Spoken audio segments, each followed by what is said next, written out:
Siyang inimbestigahan dahil sa pagkakapuslit na mahigit 6 na bilyong pisong halaga ng droga nasita rin ang Bureau of Customs dahil naman sa mga atletang pinapasweldo nito bilang mga intelligence agent.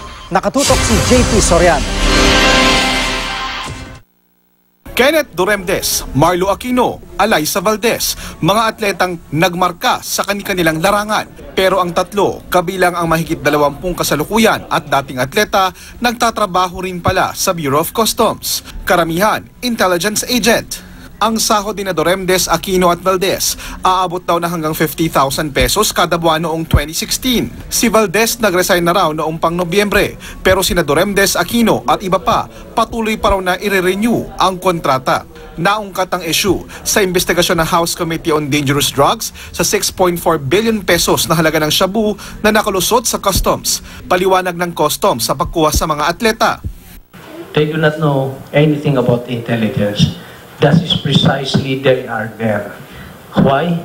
Because nobody expects them to be gathering information for the Bureau.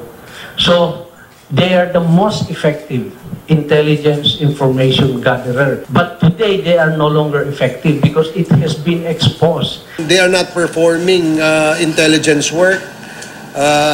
Kasi if they are, they have to show kung ano yung mga reports niya mga yan.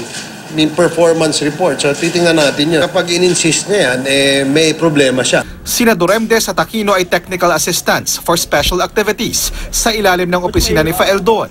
Nag-retired na po kami. So, ang pinakamagandang role namin today is kagaya nga niya nung